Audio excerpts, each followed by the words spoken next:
रहते हैं, डटे रहते हैं। और कुछ और खास तस्वीरें भी इस वक्त हम आप तक पहुंचा रहे हैं।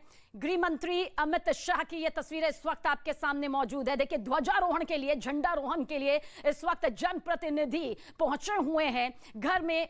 इस वक्त आपको बता दें कि राजनाथ सिंह के घर की वो तस्वीरें भी कुछ देर पहले आपने देखी थी, और ये तस्वीरें भी इस वक्त लाल किले से सीधी आपके सामने मौजूद है, जहां पर मेरी सहयोगी सपना भी मौजूद है। एक बार सपना फिर से आपकी तरफ रुख करेंगे। कुछ तस्वीरें यहां पर दर्शकों को दिखा रहे हैं, खासतौर से ये वो तस्वीर एक बार फिर से हम दर्शकों को दिखा रहे हैं जहां पर भारत माता की जय के नारे, वंदे मातरम की जय के नारे लगाए जा रहे हैं। ये वो जवान हैं जिनकी बदौलत हम और आप चैन की सांस लेते हैं, हम और आप चैन की नींद सो पाते हैं। और इन 75 सालों में इन्हीं जवानों ने अपनी सबसे महत्वपूर्ण भूमिका निभाई, और इस बात को बखूबी प्रधानमंत्री नरेंद्र मोदी भी मानते हैं।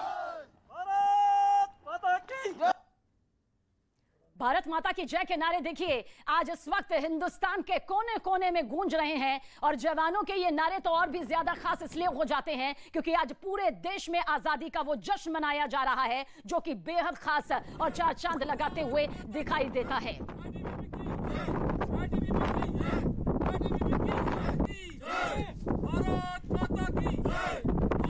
भारत माता की जय के नारे आज हर हिंदुस्तानी के लिए इसलिए भी खास हो जाते हैं क्योंकि 75 सालों में वो चुनौतियां देखी हैं, 75 सालों में वो पड़ाव हिंदुस्तान ने देखे हैं, जिसका सामना करते हुए लगातार हिंदुस्तान ने अपनी रणनीति बनाई। और लाल किले की प्राचीर तो गवाह है इस बात का कि किस तरह से देश के सबसे बड़े जनप्रतिनिधि यानी प्रधानमंत्रियों ने अपना भाषण यहां से दिया। प्रधानमंत्री नरेंद्र मोदी के संबोधन की शुरुआत अगर कही जाए आजादी के इस महोत्सव को लेकर तो वो साल 2014 से शुरू हुई जब मोदी सरकार सत्ता पे आई। बदस्तूर ये जारी है और आज साल 2021-22 है। देखिए, दो तस्वीर इस वक्त आपके सामने मौजूद है।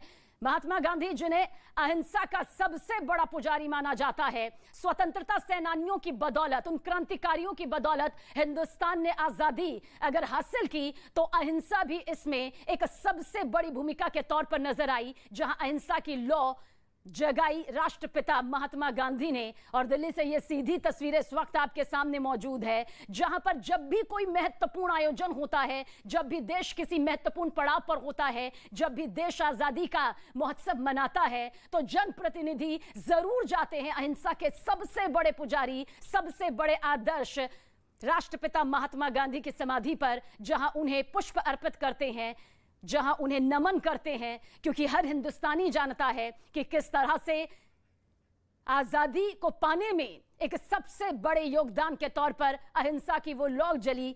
अहिंसा की उस लौ ने अपनी सबसे महत्वपूर्ण रोशनी जगाई, जिसने ये बता दिया कि हर हिंदुस्तानी किस तरह से आगे बढ़ सकता है, किस तरह से हर हिंदुस्तानी आजादी की उस घड़ी को पा सकता है। इन 75 सालों के दौरान, इस बदलते वक्त के दौरान हिंदुस्तान को हर किसी ने बढ़ते हुए देखा है। और प्रधानमंत्री नरेंद्र मोदी की सीधी तस्वीर इस वक्त आप राजघाट से देख रहे हैं, जहां पर राष्ट्रपिता महात्मा गांधी को नमन इस वक्त प्रधानमंत्री नरेंद्र मोदी कर रहे हैं। साल 2014 में 15 अगस्त लाल किले की प्राचीर से जब उन्होंने अपने भाषण की शुरुआत की तो यह सिलसिला आगे बढ़ता चला गया। साल दर साल उन्होंने हिंदुस्तान की जनता को कई सौगातें दी, कई बड़े ऐलान किए।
Prayers of reverence and gratitude as the flame of truth and non-violence rises strong and upwards.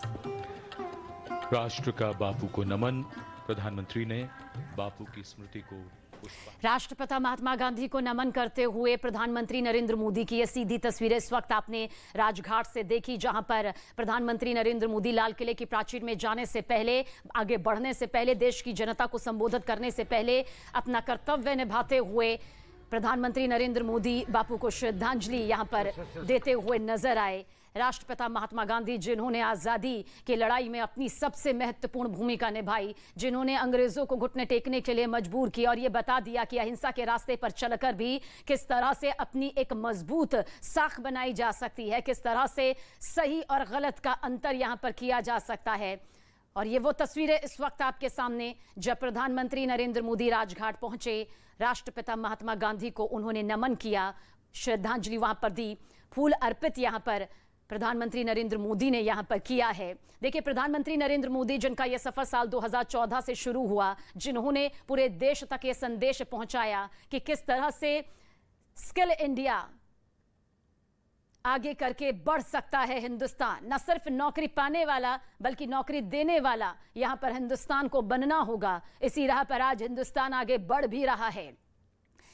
शौचालयों के बारे में जहां कहने में भी लोग हिचकिचाते थे, शर्माते थे, इस बात को डंके की चोट पर बेखौफ होकर, बेबाक होकर प्रधानमंत्री नरेंद्र मोदी ने सभी के सामने रखा, उस दर्द को बयां किया जो बगैर शौचालयों के सामने आती थी। बेझिझक, बिना किसी हिचक के यहां पर हर हिंदुस्तानी को शौचालयों का महत्व समझाया, हर गरीब को यह बताया कि वो अपना घर होने का सपना देख सकता है और सरकार इसमें पूरा पूरा योगदान यहां पर देगी। इसके अलावा स्वच्छता अभियान, यानी कि किस तरह से हिंदुस्तान को स्वच्छ रखना, अपनी गली को, अपने मोहल्ले को, अपने समाज को, अपने देश को स्वच्छ रखना, साफ रखना हर हिंदुस्तानी का सबसे बड़ा कर्तव्य है। बेहद छोटी छोटी लेकिन खास बातों से रूबरू यहां पर प्रधानमंत्री नरेंद्र मोदी ने देश की जनता को इन सालों में करवाया है। खासतौर से लाल किले की प्राचीर से न सिर्फ भाषण दिया है बल्कि इन भाषण के पीछे इन मायनों को भी समझाया है कि किस तरह से हिंदुस्तान आगे बढ़ सकता है, किस तरह से हिंदुस्तान की साख आगे बढ़ सकती है, किस तरह से वो रणनीति और नीतियां सामने आ सकती है जो जन जन और घर घर तक पहुंचकर हर हिंदुस्तानी को मजबूत कर सकती है। ये दो तस्वीरें इस वक्त आपके सामने मौजूद है। 75 साल, 75वीं वर्षगांठ आज हिंदुस्तान मना रहा है। अमृत यात्रा की शुरुआत देखिए हो चुकी है। प्रधानमंत्री नरेंद्र मोदी कुछ देर पहले राजघाट पहुंचे और वो तस्वीरें इस वक्त आपके सामने, जब वो बापू की समाधि को नमन करते हुए आपको दिखाई दे रहे होंगे। जब भी देश किसी खास पल से गुजरता है, जब भी देश आजादी का महोत्सव मनाता है, जब भी हिंदुस्तान का सीना गर्व से चौड़ा करने वाला वो पल आता है, वो लम्हा आता है, तो शायद ही कोई जनप्रतिनिधि हो जो बापू को नमन ना करता हो। और प्रधानमंत्री नरेंद्र मोदी बार बार अहिंसा को आगे बढ़ाते रहे हैं, मानते रहे हैं कि किस तरह से राष्ट्रपिता महात्मा गांधी ने अपनी महत्वपूर्ण भूमिका स्वच्छता को लेकर निभाई है, किस तरह से वो एक आदर्श के तौर पर हमेशा से हर हिंदुस्तानी के दिल में पैठ करते हैं, किस तरह से वैश्विक स्तर पर आज भी उन्हें नमन किया जाता है, याद किया जाता है। प्रधानमंत्री नरेंद्र मोदी जानते हैं कि किस तरह से सैनिकों की हौसला अफजाई करनी है, किस तरह से देश के जवानों की हौसला अफजाई करनी है, और यही वजह है कि वो अपनी दिवाली का त्योहार तक जवानों के बीच जाकर मनाते हैं। पीएम मोदी का काफिला इसी तरह से अब आगे बढ़ेगा लाल किले की प्राचीर पर, जहां से देश को संबोधित करते हुए, ध्वजारोहण करते हुए प्रधानमंत्री नरेंद्र मोदी नजर आएंगे। और बार बार हम इन 75 सालों का जिक्र देखिए क्यों कर रहे हैं। ये सिर्फ आजादी की वो घड़ी नहीं है, वो लम्हा नहीं है जब सिर्फ भारत माता की जय के नारे लगाने हैं, बल्कि इस अमृत पर्व के महत्व को समझिए, इस अमृत लम्हे को समझिए, इस अमृत यात्रा का आज हिस्सा बनिए। क्योंकि जब तक हम पूरे दिलो दिमाग से इसका हिस्सा नहीं बनेंगे, तब तक यह समझना मुश्किल होगा कि इन 75 सालों में हिंदुस्तान ने क्या कुछ खोकर क्या कुछ पाया है। हिंदुस्तान ने कई ऐसे कड़े फैसले भी लिए हैं। बतौर प्रधानमंत्री नरेंद्र मोदी इस बात को अपने संबोधन में, अपने भाषण में पहले ही साफ कर चुके थे, जो कुछ हिंदुस्तान की भलाई के लिए होगा, बेहतरी के लिए होगा, वो फैसले एक जन सेवक होने के नाते उनके जरिए लिए जाएंगे। उन्होंने बार बार ये कहा है कि वो जन प्रधान नहीं है बल्कि जन सेवक है, और जन सेवक होने के नाते जो भारत की भलाई में होगा, जो भारतीयों की भलाई में होगा, वही फैसले उनके जरिए लिए जाएंगे, फिर भले ही वो फैसले कुछ कड़वे क्यों ना निकले। हिंदुस्तान ने उन फैसलों को देखा भी है, उन फैसलों का स्वाद चखा भी है, और उन फैसलों के नतीजों को भी देखा है कि किस तरह से मजबूती के लिए कुछ फैसले यहां पर बतौर प्रधानमंत्री उन्होंने लिए भी हैं। जानते हैं, रोजगार, सुरक्षा, साथ ही साथ पूरी तस्वीर को बदलना एक बड़ी चुनौती है। हिंदुस्तान ने इन 75 सालों में अपनी साख को बढ़ाया है।